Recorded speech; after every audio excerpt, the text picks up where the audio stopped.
Hello, House of Bread Church. We're going to continue our sermon series. The name is, exciting name, Necessary Endings. I know some of you smiled, some of you hid your emotion, but I'm going to ask you to do something. I want you to ask yourself, when you hear necessary ending, does it stir up an emotion in your heart that is positive, like, wow, I want to hear this, I want to know what this is about? Neutral emotion, or negative, you're like, made you cringe a bit. You kind of took back, like, what is this? Necessary endings? Like things that end? Could it be good? Is this any good at all? Anyways, our sermon, we're continuing. We're going to have it two more Sunday after this. Our pastors are preparing amazing messages. We're talking about necessary endings, things that have to end in your and my life. By the way, the name of the sermon series comes from a book called Necessary Endings by Henry Cloud. If you will not understand all the way my message, I encourage you to download an Audible or buy the book Necessary Ending. And I guarantee you it served a personal blessing in my life, and it will bless you and set you up for success in your life.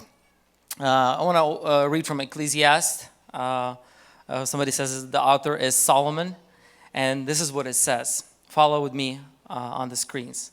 There is time for everything and season for every activity under heaven. A time to be born and time to die. A time to plant and time to uproot. A time to kill and time to heal. Time to tear down and time to build. A time to weep and time to laugh. A time to mourn, time to dance. Time to scatter stones and time to gather them. Time to embrace and time to refrain from embracing. A time to search and a time to give up. A time to keep and a time to throw away. A time to tear and time to mend. A time to be silent and time to speak. A time to love and time to hate. A time for war and time for peace. The wisdom is in understanding when is that time in our life to end, to kill, to scatter, to gather, to mend, to work on things. And ending, necessary endings are part of it. How do we recognize what are the things that need an end in our life? The best way to understand is to have a clarity of a vision. Do you know people, have you ever had a situation maybe in your home or in your family where you ask, so what are we going to do tonight? I don't know. What do you want? Not sure. Where do you want to go? How can you please a person that doesn't know what they want? Isn't that a hard task? What if it's a lifestyle? I have no vision. I just wake up in the morning. Whatever life would throw at me, I have to go to work. I'll come back. What else? Oh, there's these desires that come up. Okay, I'll follow them, or I'll say yes, I'll say no. And if you don't have a vision for the day, you'll just get somewhere because you're alive, but you'll get somewhere where the life will take you. You're just like a river that's flowing and just goes where the easiest. The stream just follows the way down.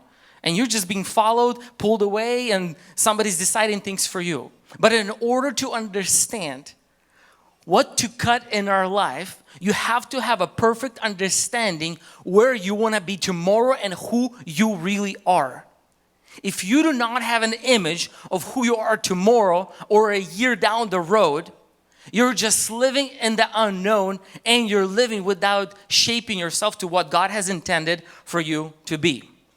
Pastor 𝗢𝗂𝗍𝗔, our founding pastor, there's a time and season came in his life where he had to put an ending to being a senior pastor of House of Bread Church. Do you think that was easy? Do you think that was simple? I was very close watching him going through the emotions, making that decision, because God has entrusted him with his precious bride, with his church, to be a pastor for 15 years. He invested his energy, his emotion, his life into this church. And time came when God showed him a vision where he wants to take House of Bread Church, and where he wants to take Pastor Alex, him as personally, as a teacher, as a minister, his international ministry, and being as a pastor of House of Bread Church, but in a different role. He would never be able to execute that, go through the pain of necessary ending, not to mention it's an emotion that caused a lot of people to go through pain. We're saying a few thousand people had to deal with this emotion of what is happening not only in person of Pastor Alex's heart, what was happening in your and my heart. But a necessary ending happened because he had a vision where God was taking him. In order to understand what needs to be cut in your and my life, we have to have a vision.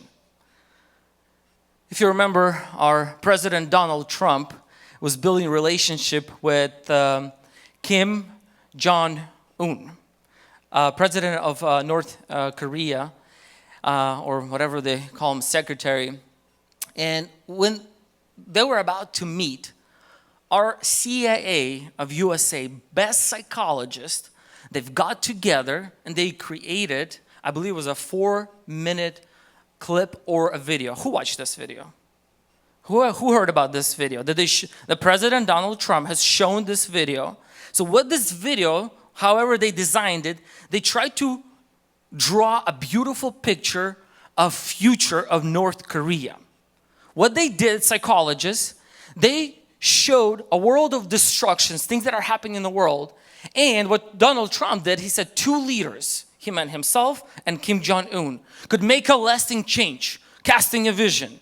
And showing North Korea that could be prosperous, has factories, has influence in the world, making a statement that something's gonna last. And it was just showing and casting a vision in order to take this president, show him something better, for him to let go of something that's very precious and good for him. That's his nuclear power and his influence through nuclear power. Because without nuclear power, he's just another small country that has no meaning, nobody knows about. And in order to get him to let go, what our psychologists were trying to show, hey, here's a vision. This is what you could be. If you do not have a vision, you will not know where you will end up, and you will not know what you're gonna have to cut in your life. So somebody says, well, I have a vision. I have hope. I have desires. Have you met people that talk a lot but don't do much? Do you know any people like that in your circle? And you sit down with them, they sound so wise. They know all the Illuminatis, Rockefellers, and they know how to make billions of dollars, and they're going to do this and they're going to do that. And then you ask him, like, what are you practically doing to become rich? What are you practically doing to become better? What is your plan of execution? And the disservice is to many people that they think they have a vision, but all they have is a false hope without a foundation and without an action plan. They just thrive, abide on ideas. They become drug addicts of their addiction to an idea that's called a fantasy. That's not real because there's no plan of execution. You come to church, you enjoy amazing worship, and the word of God touch your heart, and you're like, you know what? I'm gonna change. I'm gonna actually accept this and do it in my life. But if you don't actually create a plan to execute it, you did a disservice to yourself. You just told yourself, hey, you're gonna do it and it's all taken care of. You just took a pill. You just killed the pain and you just went on with your life.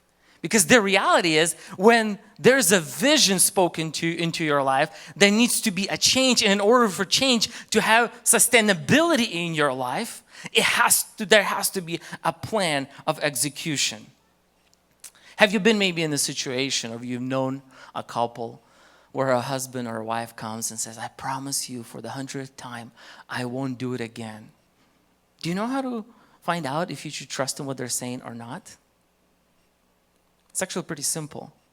First, in the past, did they actually change in any area they promised?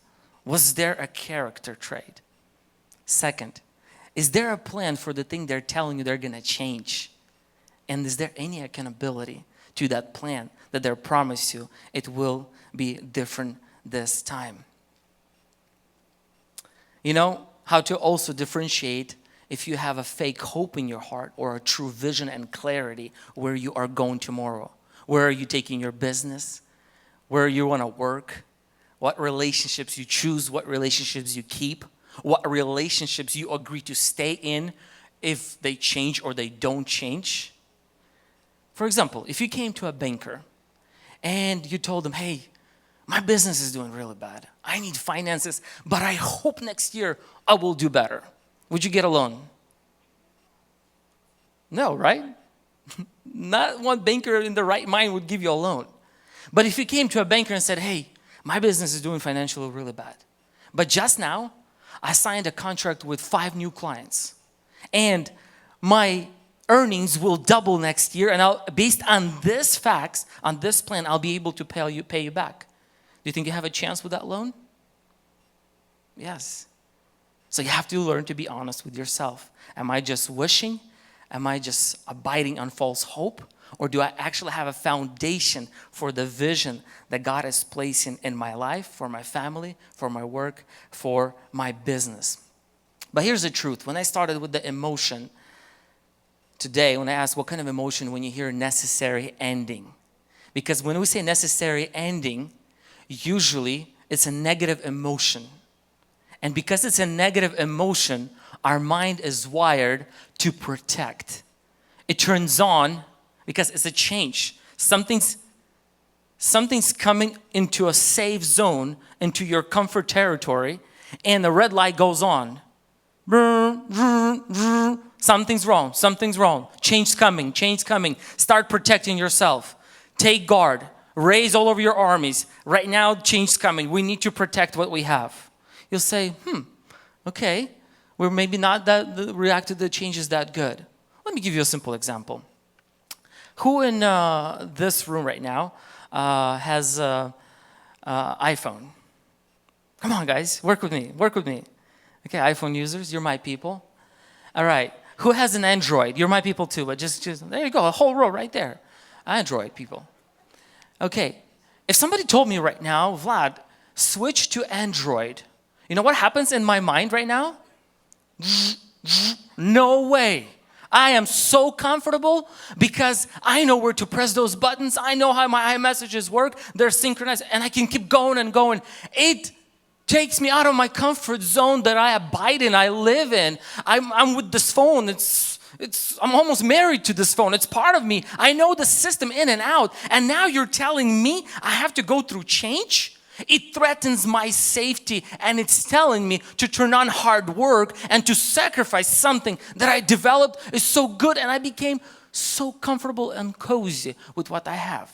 Anytime when we hear the word change, it threatens our comfort zone and threatens what we have and what we got used to and love so much. But without change, there's no growth. We are hardwired to resist change. Part of the brain that is called amygdala interprets change as a threat and releases hormones of fear, fight or flight. Your body is actually protecting you from change. So right now, ask yourself, when I hear change, is it a negative reaction in my heart? Or is it something that I positively take on because I see something beyond the change that's threatening my livelihood? I want to pause on that. I want it to sink in. I want you to process it. I want you to think about it. When you hear change, is it a positive emotion or is it a negative emotion? I really honor and love Pastor 𝗢𝗂𝗍. I learned a lot from him by just being in counseling sessions. And one thing he taught me well was conflicts are a good thing. For me, when I was growing up, conflicts is something you run from. Do you know people in your life that if they have conflicts, they run away? They will lie, they will avoid, they will block your number, they'll do anything because they're conflict avoiders. Because conflict is red light, protection mode, run away, right now, fight mode, we're just not gonna be dealing with this. Conflict was viewed as a bad thing. And what Pastor 𝗢𝗂𝗍 taught me so well, that conflicts are a normal part of life and they should be embraced. And if you don't learn to deal with them, you will never grow. And the one thing that I do every time I have a couple that's about to get married in my pre-marriage counseling sessions, I ask them this one question. Have you had a fight yet? Have you had a conflict? And when the couple says no, I have to spend a few hours explaining them. They're going to have fights. They will have conflict. That's normal. They're not dinosaurs. Every couple does. But there's a cool thing. I want to teach you how to deal with conflicts in order to become better, in order to go closer, to be more intimate as a couple. Because conflicts will come in our life, we want it or not. And you cannot just avoid it. And the truth is, the more we avoid it, if we see conflicts and change as a negative in our lives, we'll still have to one day or later deal with them, but we will deal from a perspective of negativity, but not from a perspective of seeing how to deal with them. You know, in 2008, when the recession happened, economy was crashing all over the world. Some people were worried. They were running for their lives. Some people lost faith in their abilities in business and just cringed and just got paralyzed and imprisoned by their own fear. Other people who saw economy crash as an opportunity, they were waiting for it. They were ready for this conflict in the world. They became millionaires and they became billionaires because the conflict was welcomed by them. They were not afraid to take that conflict, to take the change and utilize it for something better. So what I'm trying to say, necessary endings, if it is negative in your mind, one thing you gotta get straight. In order to grow to that beautiful image, clarity, vision that you wanna be, you need to embrace it as an opportunity. You have to change your mindset. You have to speak to yourself, say, hey, you know what? When conflicts will come, when change will come, it's a normal thing that's happening to me. I am going to embrace it and see it as an opportunity. And I will check and evaluate if my vision is just an empty fantasy or it's a real vision based on facts of actions that I am taking in my life. When ending is not normal part of your mentality, mindset, you will always see it as negative and automatically reject any change by preventing the better to have place in your life. We get used to things that we love so much, we want to hold on to them, but because of that, we don't allow the better to come in our life. You know, if you love going to a dentist, you're not my friend. I hate going to a dentist. I hate just that noise, just that thing alone. Right now, many of you experience that emotion, how bad it is. But I will still want to have my teeth. It causes pain. It's not a beautiful process. Necessary endings. It's a hurtful and painful process. All of our life, we were taught as children to avoid pain. Run from pain. Pain is no good. Never embrace pain. We see it as negative. But in this case, without pain, your smile will not be as beautiful and your food will not be digested properly. You need that pain for the better. We're not talking about pain where people are just so bold going around telling everybody what they think and causing pain because they're dumb. No, we're talking about necessary pain that involves many times truth and open conversation that could bring a healing to a relationship, or maybe an end in a relationship that's very destructive and not normalized, that needs to be put to an end. If change is normalized, endings views as something healthy. Accept, embrace change, and understand that it comes with pain. If a situation falls with the range of normal, expected, and known, this is what happens to you. The human brain automatically marshals all available resources and moves to engage it. But if the brain interprets the situation as negative, dangerous, wrong, or unknown, or a fight or flight response kicks in that moves us away from the issue or begin to resist it. We need to embrace the change. We need to change our language, our mindset when we talk about the change. People avoid the change. They get stuck in their growth. They get stuck in their mediocrity. They get stuck of moving forward. And they never achieve things that God has intended for them in their lives. Embrace change. Motorola, it was in the 90s, was approached by Nokia. And they asked to develop a cellular connection that, hey, we're going to go from analog to digital. Motorola reviewed the proposition, get their board meeting. They were the influencer in the world. And they made a decision it's not time to change. They were not going to put an end to something that's good, and the digital was not as that good quality as they thought. So Nokia went and approached AT&T. They worked with them together, and they became the influencers, and Motorola lost their market. They lost their influence because they did not recognize the time that it was time to end. They were cherishing something that was so good in their life. Many times the good that you have needs to end for the better to come. But for the better to come, why we're many times so comfortable with the good? Because it kicks in fear in us. It means it's unknown. It means it's unexplored territory. It means going in something out of your comfort zone. It means overcoming fear. It means overcoming laziness. It means it's hard work.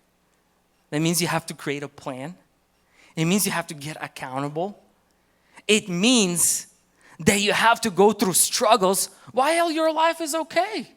Why go through the necessary ending? Well, the question is, do you want to be where you are stuck? And when life throws curveballs at you, you will be simply just fighting and putting out fires and dealing with things and never achieve to the true level of happiness that God has intended for you? Or do you actually want a lasting change? Also, GM Motors, they had a car. Interesting to see how old this crowd is. Raise your hands if you know there was a car named Pontiac. Okay, great. You guys are old. That's a joke. This car was not profitable to GM Motors. And the CEO knew it. The team knew it. It was reported. It was part of the company. But when they started investigating, why did not put it to an end? Because 2008, economical recession made them to review to save their company. The necessary ending has backed them to the wall. They had to make some kind of decisions. They started reviewing, and the problem was because CEO couldn't kill the production of this car because there was a very tight connection to somebody in the company who created this line of cars. And these other people were afraid to kill it because they didn't want to hurt these people and this people. And it kind of just went on eating up finances of the company. And you know who had to kill production of this car in GM Motors? It was a lawyer from the outside, a consultant, that said, you have to put an end to this or your company going under. The change has to happen. I want to put on a picture for you to view. If you guys please put up the image. This right here is an image that's pruned trees. It's actually a sanitary pruning of trees that were infected with insects and harmful microorganisms. If they were not pruned, they would die out and this park alley would not be preserved. This picture is from Moscow, Russia. If you don't cut things out of your life that are unnecessary, they will make an infestation and they will prevent you from being who God has intended for you to be. And sometimes pruning and cutting and ending painful and looks ugly. This does not look like beautiful trees. And the truth is, we don't like to be vulnerable. We don't like to look like this. Our Instagram always has to be beautiful, right? Our pictures have to be the best. Our families, they have to look better than everybody else. They have to go through special editing as long as it looks good. Sometimes you meet the person in the real life versus Instagram, you're like, whoa. I love editing stuff. I like you better on Instagram. We like the beautiful image who we are. And many times we think it's better not to mess with it, better not to make it ugly because we don't want to look like this. But sometimes for the better to come to your life, you need to go through this. You should welcome pain in your life and allow the trimming and cutting to happen. It is a painful process. We hang on too long when we should end something now. We do not know if ending is actually necessary or if it or he is fixable or not. We are afraid of the unknown. We fear confrontation. If I'm going to try to end this, if I'm going to tell my boss the truth, if I'm actually going to speak out, we're afraid to tell the truth ourselves because when we're going to start speaking truthfully with who we are and where we are, it might hurt a lot of things and trigger unnecessary emotions. We are many times afraid of hurting someone else. We don't want to be the dentist. We don't want to cause pain for the better of the relationship, and we're avoiding it. We are afraid of letting go and the sadness associated with an ending. We do not possess the skills to execute the ending. We do not even know the right words to use. We've had too many painful endings in our personal history, so we avoid another one. You know, if you don't end things, sooner or later, they will face you and you'll have no choice. But if you don't have the right heart, you don't have the right approach, you'll deal with them improperly. They will still end, but will be another ending that is a failure. And it will mark you and mark your history that ending is a negative thing. So if you embrace it right now, understand it's not easy. It's not easy to go through grief and pain, especially when you have to end something that was so beautiful and dear to you. Do you know everything that we invest our energy into, anything that we put our creative power and time into creating, it becomes very dear to our heart. It becomes a resemblance of who we are. You know how hard it is to let something or someone go when you invested so much into it. Sadly, many women, they stay in abusive relationships and they cannot speak up. They cannot put an ending to a relationship. You know, my biggest struggle when I am counseling a couple that's going through struggles, and then when it's happening on years and years, and I'm talking about extreme cases right now, when there's abuse involved, threats of murder, there's physical abuse involved. Do you know that my biggest problem is not the abuser? 1 year, 2 years, he doesn't change. He doesn't want to change. My biggest struggle is to convince the woman, give her enough courage to end this marriage. Yes, you heard it right. And many times people are afraid to end a bad behavior or call somebody out, and they're willing to allow this to repeat over and over. Even in marriages where we are meant, it's a covenantal relationship, we're meant to stay together, we put up with things and we don't call them out, and we don't introduce something to our spouse because we are too afraid. And you're just simply hearing a promise from your husband, I'll change, everything will be good. And it's another year goes by, 2 years go by, and you don't get help. You don't call him or her out on it, and you don't ask, what is the action plan for your change? Because the vision that we have and the promises, they're just a fantasy that's not bringing any change. Maybe there's a relationship. Maybe there's a boyfriend. Maybe there's a girlfriend that somehow they blindsided you.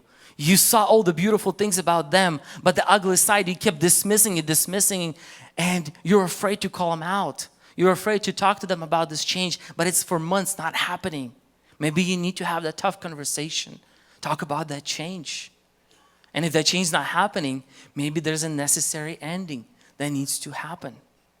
Look, I am all for fighting for every possible marriage. But if you're in a relationship and there's already alarms, you got to have courage. But if you're in a covenantal relationship in marriage and you are struggling, it's not going to get better. unless you have an action plan. And if you cannot help yourselves, you tried so hard, be bold enough, step up, put an end to it, speak out, expose it, look the truth in the eye, and bring it to attention of people who can get involved and make it accountable. You know how hard it is to go to somebody who is addicted to drugs, and if they're a loved one, and tell them the truth. You know how hard it is to get somebody around these people and do an intervention. But a necessary ending needs to happen, or you could avoid it and let people die of drugs, ruin a family, and ruin the whole circle of life around the person. There are some conversations that need to happen between you and your boss. You know, one brother not too long ago, he asked a question. He said, I have a very dear person that I bought a company from. I really love him. I grew that company, double the size in my employees after him. But this person doesn't fit the profile. He cannot control the company anymore. He outgrew him. But I love him. I have a very close relationship with this person. I asked him a question. I'm like, let me ask you a question. First, do you see this person running this part of your company for another year? Would you want him to be there? He's like, no. Okay, let me ask you another question. Do you think this person is hurting people under him because he's not qualified to lead them? Yes. A lot of people? Yes, a lot. So, what you're telling me, you don't see this person fits, but because you have a very good relationship with him, you're okay for him to stay in the company and keep hurting other employees. He's like, if you put it that way, that's bad. So a hard, necessary conversation that needs to happen. Now, the question is, how do you have tough, hard conversations? First, take a lot of time and carry it and process it in your heart. Second, if you don't know how to do it, maybe find somebody in your life who can give you a wise advice. And third, find the courage. Keep your voice calm. Look in the eye. Don't let your emotions take over you, and speak the truth. And once you are speaking the truth, let the truth sink in.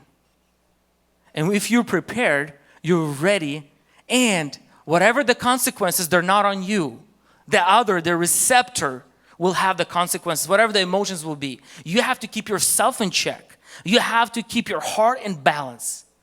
Here's the truth. If you're not going to have this conversation, let me tell you one thing. Most likely you will have it.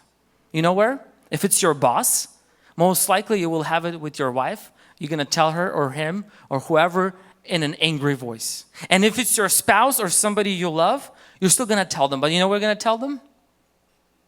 In a heated moment. And when you say it, it'll be destroying you and the relationship that you have with other people, instead of having a chance for healing and restoration. So there are many necessary endings that need to become part of a normal life. Do you think it's pleasant for me to sit down with an employee and tell him the truth by reviewing the performance and how it's going to be if it doesn't change? No, it's not easy. It's really hard. But it needs to happen for the better of where we are going, where the vision is, or maybe the vision is outgrowing the person. And when we're losing something, we're going through a process of grieving. Anytime when you speak the truth and you choose to bring an ending, expect the pain to be part of that process. It won't be easy. But once you go through the pain, the morning comes and you will enjoy something that is beautiful that God has intended for you. Also, there are people in our life, there are relationships that are influencing us negatively. Now, you know, here's the truth about relationships that have negative effect. You know how they say, tell me who your friends are and I'll tell you who you are? And many times we think the problem is our friends. So if I get together with them, I'll be doing this. If I'll be spending time with these people, I'll be doing this. Here's the truth. Who you are on the inside just simply reveals by the friends that you're spending time with. So if you notice yourself the things that are being drawn out of you are negative by certain people, you cut them out not because they're bad, because you're not strong enough to be around those people. Does it make sense? I remember when I just became Christian, I was for a one-year-old Christian. I was 18 years old at that time. And I remember I went back hanging out with my old friends, and I decided I'm going to save him, win him to the Lord. I'm going to bring him back. And obviously they were all waiting for me. I came back from my missionary school, from my mission trip, and I'm all pumped up. I'm super spiritual. I'm living in this bubble thinking I'm already overcoming the whole world. It's done deal. I'm a super clean Christian. And I remember when I met with them and started spending time again, I saw how their influence, my old habits were starting being exposed, and my old desires started coming back. And I understood that I am weak to be around these people. I needed to put a necessary ending to relationships that were built in teenage years. And those relationships, you know why they were valuable for me? Because this is the people who had my back. This is the people who fought with me. This is the people who I called 1 a.m. and they be there. This is the people who would visit me if I had to be when I'm incarcerated. This is my homies. This is my people, my connections. Emotions were so close with them. Even a year later, after being a Christian, I tried to pull them to my territory, but I was too weak to do it. So I had to put a necessary ending, as painful as it was. And then when I rebuilt and I was strong enough, I was able to come back into their lives and minister to them and win some of them to our Lord Jesus Christ. So the question is, how do I properly cut things out from my life? Number one, you have to learn to speak truth to yourself. Get in front of the mirror and don't be afraid to have tough conversations. Look in that mirror and say, Julia, you have a problem. Let's talk about it. If you cannot speak truthfully with yourself about your problems, you'll never identify them. You will be avoiding them. You will be hurting yourself. That means you will never have the courage to end them. You will never have the courage to help other people in your life, in your relationships, to speak the truth to them. So you're hurting yourself and you're hurting other people in your life. Maybe you need to pick up a book on how to have tough conversations with love. Maybe you need to educate yourself how to bring necessary endings in order to be a blessing to other people. So speak facts. Let the person know that you care for them and love them when you speak the truth. Explain the problem and propose to seek structure for a change. And discuss accountability. What are we going to do to stay accountable to the change that needs to happen? What I do in my life? Very simple. Some simple things even I do with my children. I get myself accountable when I make mistakes in front of them. Just a simple thing. Happened 3 days ago, I think, maybe 4. I was on the phone with Walgreens having a conversation. My wife asked me to make an appointment for her to a pharmacy. So I'm calling, and this lady's like, we don't take walk-ins. And she was really rude. Like, you understand, we're this, we're that. And my kids are listening to this conversation on the speaker, and they hear that she's very rude to me. And what I did, I abruptly ended the conversation. I responded the same way to her. The way she said it and the way I responded, I'm like, okay. And I dropped it. But the way I said it, my emotions showed that I resembled her energy that was negative. And my kids laughed. I laughed because I treated her the same way. And I'm driving home like, what did I just do? I know I crossed the line. And I thought my kids something bad. What I did before our prayer night, I tell them. I held myself accountable. Guys, that was wrong. Next time I do it, call me out on it. Tell me that I did it wrong. So what I did, I showed my kids that I understand this was wrong. I want to put an ending to it, and I made myself accountable. And when I see that I keep repeating something, I have to develop a new structure of plan to overcome it. Because you cannot expect new results. You know, the rule of insanity, doing the whole same thing and expecting something new. And when I see that my relationship's struggling or something, I seek for help from the outside. I go and I seek advice. One thing I've learned is to overcome my pride, because all of us, we need help. I remember my kid, he's a little fireball. If you meet him, he's a copy of me, double the me. And this guy, you got to really pray and see God's wisdom, how to manage him and guide him. And I remember I didn't know what to do. This guy was few years old. And I would tell him to say sorry to his sister, to mom for hitting or something. He wouldn't do it. And because with my daughter it worked. I spanked her. She didn't remember. It was a young age. I read a book how to do it.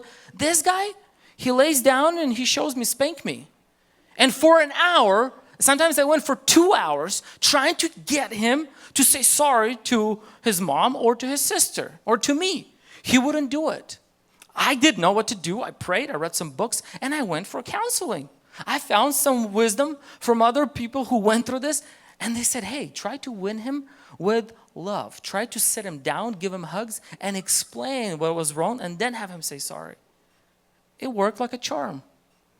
I didn't know, because I knew only one method. It didn't work for me, but somebody, such a simple thing, opened my mind. I've got help. That means putting your pride down. We all need help in every area of our life where we're not handling, where we're not growing, and we're not going to another level. Let me tell you more. Everything healthy grows. If you're a Christian and you're a spiritual and you want to grow, you want to go from faith to faith, that means the faith that you experienced yesterday and the things that you lived in yesterday need to be let go for something else to come into your life. If you just hold on to this experience, you will never welcome new one because you love this one so much. That's why churches are the most traditional, stuck religious places, because people, they experience something good and they want to get, they just want to make an idol out of it. And they just start worshiping. When God says, hey, I'm moving you here already. I need you to let go. That's a necessary ending, and move here. Remember how Israel, they created an idol out of the snake on the post? Do you remember? That snake was a source of healing at one point in time. And that season came to an end. It served its purpose. But what they did, they kept on worshiping. And many times we worship the past in our life that worked good for us by not allowing the new come in our life, because we're so afraid to end something that served us well yesterday. That means there are a lot of good things that you loved yesterday and you cherish today, but deep in your heart you know it's time to let go and to step into the unknown. Maybe take a new job. Maybe to start a new education. Maybe finally say the truth to your boss, what you think, or to your peer or to your friend. Maybe step out of your comfort zone. If you want to grow, you want to understand the vision that God has for you, step out of your comfort zone. Embrace necessary endings and see where God will take you. You'll be on the most amazing journey. You will be enjoying it, and you will be in love with changes that are coming your way. And next time things happen, world starts shaking, you will be unshaken. Imagine Apostle Paul. He walks into the room in Rome. Caesar looks at him, and Caesar thinks he has the authority over him. But the truth is, he has zero authority, because Paul, he knows who he is inside. He knows the vision of God for his life. He knows exactly where he's at, and nobody can take away from him anything, because he's standing in the right place. The question is, are you standing in the place of God's authority, or are you living in fears and running from things all the time? God wants to place you in a place of victory, in a place of life. And anything that life will throw at you, you won't be afraid. You will be simply looking into this change, and you will see that God's about to do something beautiful out of this change. You will see that God will bring something out. It doesn't matter what you will face. Doesn't matter what will happen. So my challenge to you today, see the best what God has for you. See the best vision for your family, for your business, for your work. See that. Embrace it. Look at what needs to be cut, what needs to be trimmed, what needs to be removed, what needs to be healed. Be honest about it. Make an action plan and start executing and go into the future that God has intended for you, and start having courage to make the necessary endings. God wants you to bear more fruit, and this is words of Jesus. Every vine that bears fruit, what does He do? He cleans us. Cutting is painful. It's not pleasant, but it's part of process of our growth, yours and mine's. You want to grow in your relationship? Start cutting. Start bringing necessary endings. You want to grow in your personal life? Start bringing necessary endings. You want to thrive at your business, your job? Start bringing necessary endings. Make this a normal part of your culture. Let's stand for prayer. Allow God to show you an area in your life where you need to step out of comfort zone, whatever it is, and say, God, I want to accept the challenge that you want to bring necessary ending in this area, in this relationship, in this sphere of my life. I understand that it will be painful. It might be uncomfortable, but I am willing to embrace it. I'm going to stop running from it because I want to live a life of fullness. I want to be a plant in your garden that you have designed for me to be.